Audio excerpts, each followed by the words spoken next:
So it's been over 5 months after LAPD closed the case on the suspicious passing of Stephen Twitch Boss, affectionately called DJ Twitch, since his stint on the Ellen DeGeneres show. Now, the final autopsy report has just been completed. Yeah, you heard that right. The case was closed, but they still didn't have the toxicology report in. So they had not been able to do the final autopsy report, but they closed the case anyway. So basically, what the toxicology report revealed was that there were no substances or alcohol found in his system. And while that part might not really be a shock, the just released autopsy report also revealed that during the investigation, DJ Twitch's wife also said that he did not suffer mentally or have a history of hurting himself or that type of ideation. So his wife, Allison Holker Boss, told police this back in December as they were conducting their one-day investigation into what happened with DJ Twitch. Yeah, one day. Because Twitch was found around 11:10 a.m. on Tuesday, December 13th. And by the evening of December 14th, they had announced the case closed due to self-inflicted GS wound. Never mind the fact that Allison told the police there were no marital, financial, or other issues, or that he had no such thoughts or ideations in the past, or that the toxicology report had not even been completed. Never mind the fact that he was found unclothed in the bathroom shower of a motel with just a white towel around his neck. LAPD chose to go with the most prevalent social narrative of the time, and just about everybody jumped on board, even though DJ Twitch's wife is giving interviews till this day saying how shocked she was and that no one saw this coming. And that's the really crazy part, because anyone who had heard of DJ Twitch or seen him before this, what we've seen of him through interviews and through his appearances on the Ellen Show, where he was the DJ, the co-host, executive producer, we've seen this kind of happy, jubilant, joyful, inspirational, encouraging person. Never one who with the sadness in him that sometimes you can see in other people. And his message was always one of encouragement. He did so many posts about telling people never to give up. He did interviews saying, how he got where he was because he never gave up. In spite of the fact that he got a late start with the whole dancing thing, he didn't really figure out that he wanted to be in that industry, or that he could even make a living through doing what he loved, until he was almost in his 20s. And usually when it comes to professional dancers, they start like 5, 4, they start really young. But DJ Twitch didn't get into that choreography aspect of it until he was in his 20s already. And so he started late, but because his mantra basically was never give up, to keep on pushing, keep on pressing, he went in, he got picked for So You Think You Can Dance on his second time around trying out for that show. And he went on to be one of the most, I can say, beloved, renowned, positively looked at DJs of this culture. I mean, he was on the Ellen Show for years. So this man, who we all have seen socially to be charismatic and encouraging and positive, all of a sudden is now labeled as someone who was dealing with issues that he was so good at concealing that no one saw it, even though there were no indications at all to his wife, to the one who's supposed to be closest to him, that this is the case. And people are supposed to just accept that. And not only is that horrible, but it's also dangerous, because it really proves that you have to be very, very in tune and aware of who you are letting into your life. Whether it's as a partner, whether it's as friends, whether it's as managers, anything like that. Because you live your life, that person, DJ Twitch, lived his life one way the entire time he was that basically on the earth, I guess, even according to his family. He lived his life one way, but then in a matter of minutes, it's twisted and changed to some other narrative to explain away something that should not have happened. That's why you really need to know that the people that you allow into your life are going to fight for you and for the truth to be revealed. And that they're not just going to accept someone else's truth as your own truth or as their own truth. There was no indication, and his spouse has said this herself, his family has said this. There's no indication that he would have ever done anything like this. There was no indication that he would ever was ever dealing with those types of things. But someone is willing to just accept that truth, someone else's truth, as the narrative for DJ Twitch's life and what happened to him. Just 3 days after he celebrated his 9th wedding anniversary. It's crazy. So basically, the story that we know, what we've heard, is that DJ Twitch, he left his home in Encino, California on Monday, December 12th. He called the hotel. It's actually a motel. It's Oak Tree Inn Motel, which is about 14 minutes away from his home. He called them around 9:20 a.m. in the morning on Monday, December 12th, 2022. And he asked them if there were any rooms available. So he was told that there was availability. So the manager of the motel said that he showed up about an hour later, 10:30 a.m., with just a small bag that he was carrying.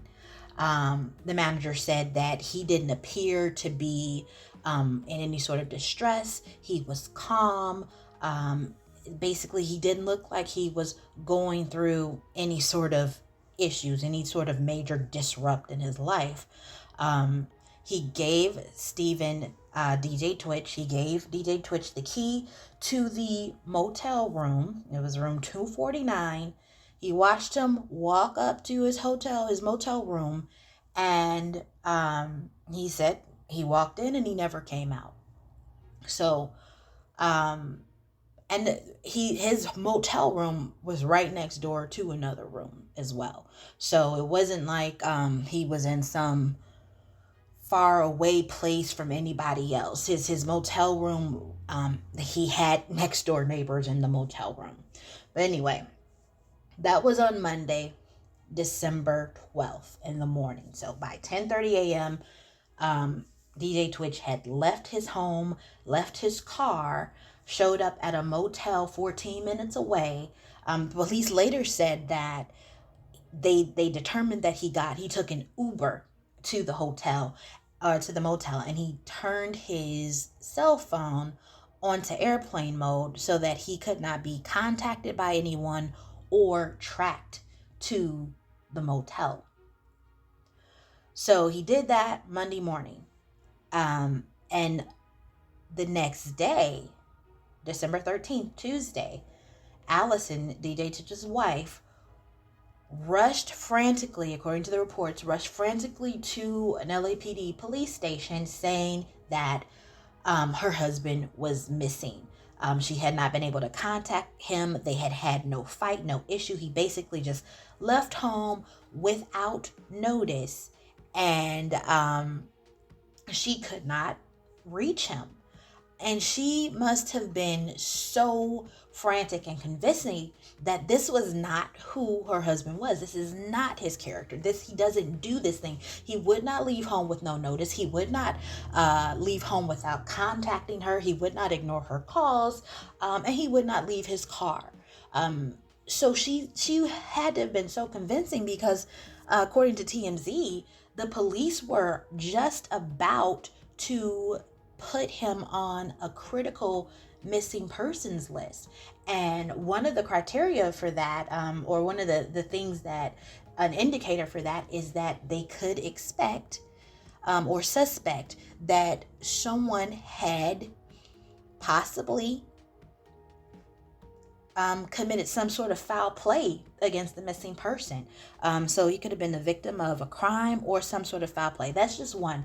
There are other criteria, of course, when they say that the person may be mentally having mental issues and be a danger to themselves or others, or in the case of children, if it's been like a parental abduction, things like that.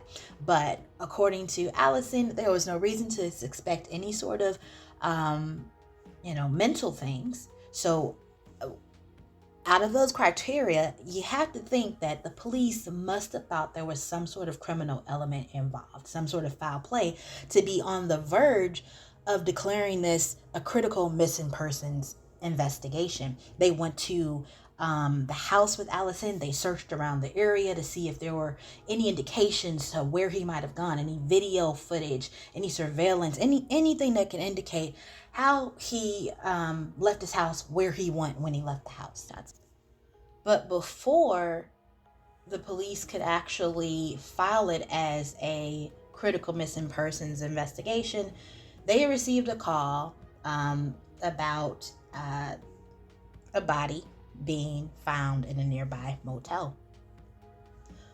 And it happened to be that Oak Tree Inn was 14 minutes away from DJ Twitch's home.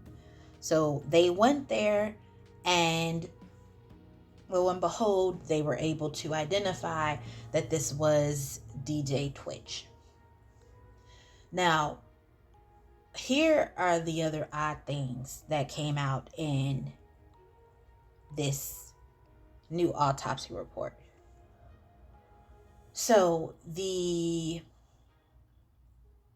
maid, well, basically what the hotel staff said was that it was around 10 a.m. DJ Twitch had only reserved the room for one night on that Monday morning, just reserved it for one night. So when he missed the checkout time, they sent someone knocking on his door to see what was going on, if he was okay. They knocked on the door several times. They said repeatedly, the maid knocked on the door. When they got no response, the maid opened the door and went in the room. Now, when she got in the room, she didn't see anyone right away, but she saw the small bag that DJ Twitch had checked in with. It was sitting on a table in the motel room. It was filled with notebooks, and his laptop was on the table. So next to that, on the table, were his clothes, which had been neatly folded and stacked. The maid looked around, went towards the bathroom, where she found DJ Twitch lying in the shower in a pool of blood with just a white towel wrapped around his neck. So basically, this man was unclothed in the shower with a white towel around his neck with an apparent GS wound to the head. And that is what she reported to the police. She also reported that she did not see, now this was to news reporters, she did not see any sign of a note that was left. There was no note that she saw. Could it have been in the bag? Could it have been somewhere else? Whatever. There was no note that she saw. And even in the early reports that were coming out about this, which, get this, remember, we didn't find out about this until the next day, December 14th. When all the reports came out, that was a Wednesday, December 14th. TMZ was the first to drop the report that he had been found in this motel, but he was found the day prior. He was found on Tuesday, December 13th, but none of us knew about it. It was not released until December 14th. And by that time, they'd had their complete story together. They knew the narrative they were going to be following. But anyway, back to the hotel staff. Basically, they did not see any sort of note when they went in the room. The police ended up, as we said before, saying that, okay, this is what happened. We're gonna, it looks like it was self-inflicted. They asked the staff around, did anyone hear anything? No one heard anything. This was supposed to be a motel that was, it had other people there. It wasn't like it was no one there. There were actually other people at this motel, but no one heard the GS. No one heard a sound. And it boggles the mind that no one would hear a sound. So what, was there a silencer? Was the towel, did they use that to muffle the sound? How could no one have heard anything, especially when there are rooms right next door? So anyway, police ended up saying, okay, this is what this is. We're going to go with the narrative of the day. And they sent the report on to the coroner. The coroner did his autopsy and sent off for a toxicology report. And but before that toxicology report was completed, they decided to close the case that night, December 14th, just the very next day, saying that, okay, this is what happened. He was gone because of self-inflicted, and they're not going to look at anything else. Yeah, they sent out for toxicology, but it doesn't matter what that says when it comes back, because we're closing the case now. Makes no sense at all.